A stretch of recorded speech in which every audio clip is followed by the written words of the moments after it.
Hello there, and a very warm welcome to my YouTube. My name's Chris, and I'm going to take a look at, in this film, at the Boeing B-17 Fortress.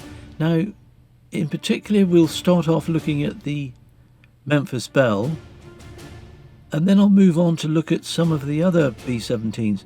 And my particular point of interest is that when they were flying from their bases up around Cambridgeshire, they would often route out over the southern tip of Devon, and very often, if they hadn't routed that way to start with, on their return leg from northern France, they would often come back towards South Devon before they routed back up to Cambridgeshire.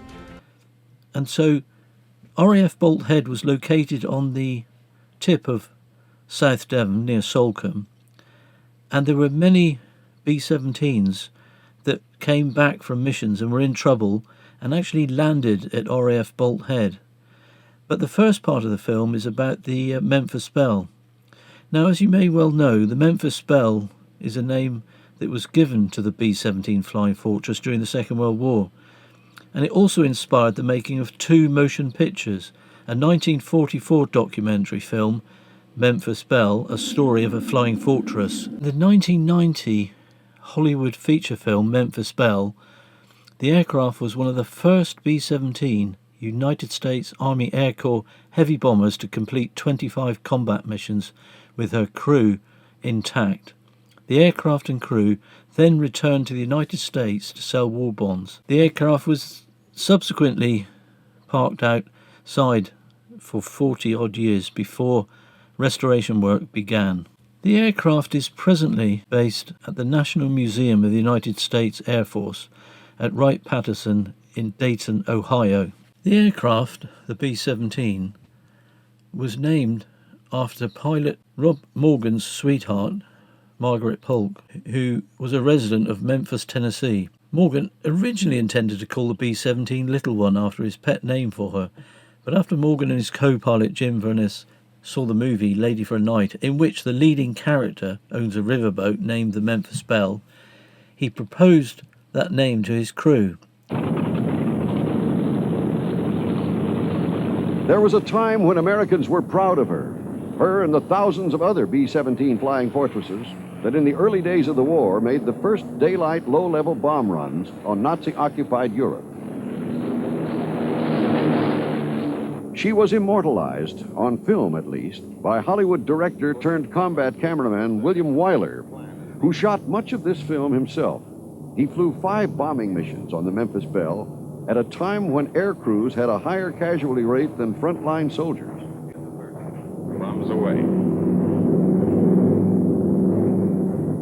Flying at a maximum 25,000 feet with no heat, with no pressurization, with no armor plating, with no fighter escort, poking along at a top speed of only 140 miles an hour, the B-17 made a nice target for German flak and fighters.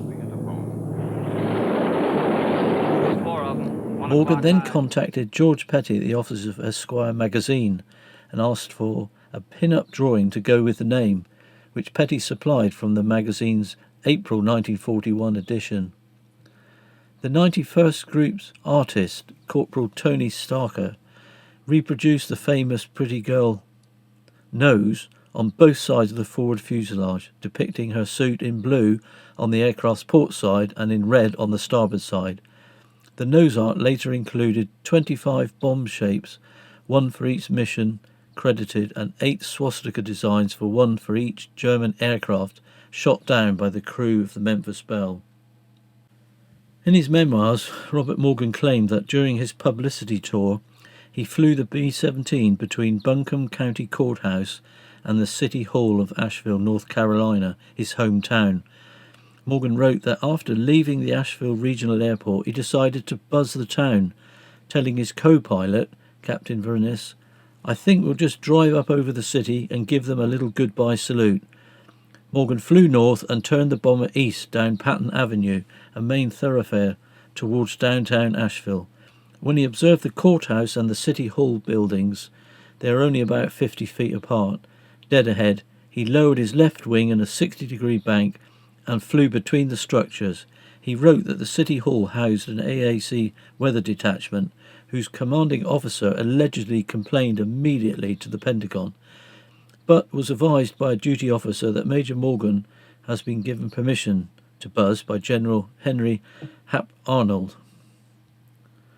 After the war, the Memphis Belle was saved from reclamation at Altus Air Force Base, Oklahoma, where she'd been consigned to since August 1945.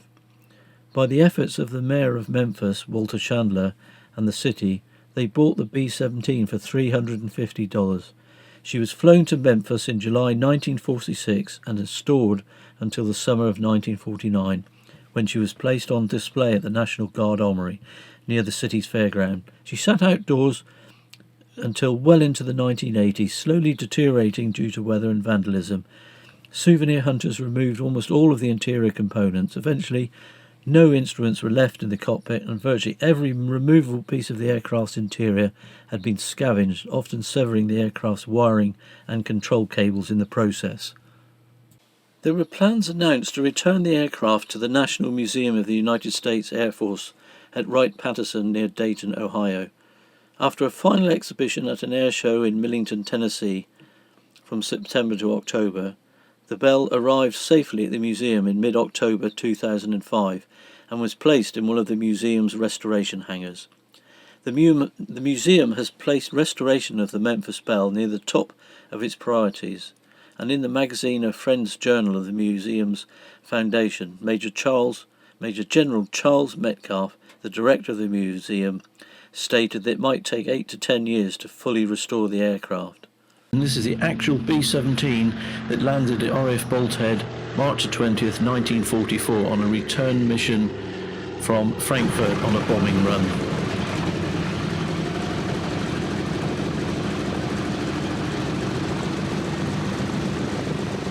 It was the 16th of March 1944. Several B-17 Flying Fortresses were returning from a raid on Frankfurt. They were shot up, low on fuel. Mortar rockets were fired off by Bolthead Aerodrome to guide them in. It was 1700 hours. One of the B-17s only had 5 minutes fuel remaining, and they'd been preparing to ditch in the English Channel after jettisoning much heavy equipment. The first B-17 was serial number F231360, captained by Lieutenant Whittinger and his 9 crew. They were based at Depham Green. The second B-17, serial number 23492, was only flying on 2 engines. Lieutenant Mergenstan and his 9 crew were based at Alconbury. They had Major Adair on board as part of the crew. The third B-17, serial number 238133, captained by Lieutenant Young and his 9 crew, they were based at Snetterton Heath. They had called up for air-sea rescue, but they managed to land at Bolthead. The officers were then taken down to Salcombe Hotel to be looked after. We're going to hear an interview with William Carter, who was a ball turret gunner with the 358th Bombardment Squadron flying in a B-17. He completed 35 missions over Germany and survived. I was at Ames when I got the draft notice, so I went down to Camp Dodge for the physical. I was supposed to go to aircraft mechanic school. I was slated to do that at Amarillo. But they had, the Air Force had a shortage of gunners. Turret is a complete ball. It's 42 inches in diameter. You got in the ball after you took off. And so you point the gun straight down, that puts the door up inside the airplane. You climb in, and your hands operated the turret. And you're inside the ball, and you have your 250 caliber machine guns, and your oxygen equipment, and around 500 rounds of ammunition. The motor and everything else that runs it's in there. So there's not much room. The first 5 or 6 missions, you're scared, and then you start getting tired. And you get so tired you begin to think you don't think you're gonna make it. And then the last 5, you think, well, maybe you are gonna make it, and you get more scared again. The railroad yards, aircraft factories, synthetic fuel plants, and those were critical targets. Those were generally most heavily defended. My last mission was to Pilsen, Czechoslovakia, Skoda Munition Company. We had the ball turret with 2 guns, We had the top turret with 2 guns, and we had, by the time, well, we had a single 50 caliber gun sticking out, one for the navigator, one for the bombardier. But then, by the time they kept modifying the B-17, so we got down to the B-17G model, which is what I had all the time.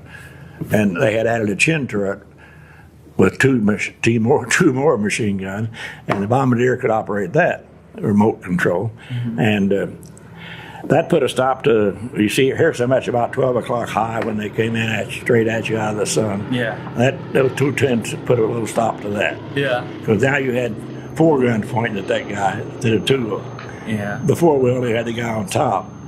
The guy ball turret gunner could never get, if they were at high, he'd never get a shot at him. So then they began coming in at the side and tail, and they knew exactly where our range, the waist gunner and the tail gunner couldn't cover this certain number of degrees, mm-hmm. So they'd know they'd come in there, mm-hmm. or they'd come in underneath, or the ball turret gunner was the only guy that could get them. Yeah. And they had it all planned out. It was a strategic war, but well, that was a very short look back at the B-17 Flying Fortress. We've had a look at the various aircraft that flew in and around South Devon, but I think it's very important to remember the sacrifice that these crews made.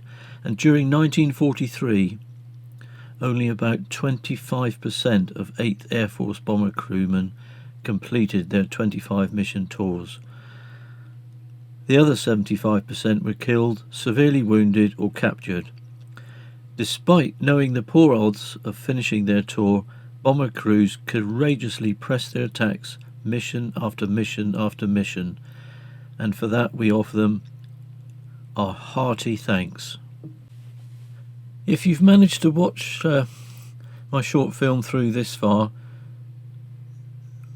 I really appreciate the fact that you've taken the time and trouble to watch it through.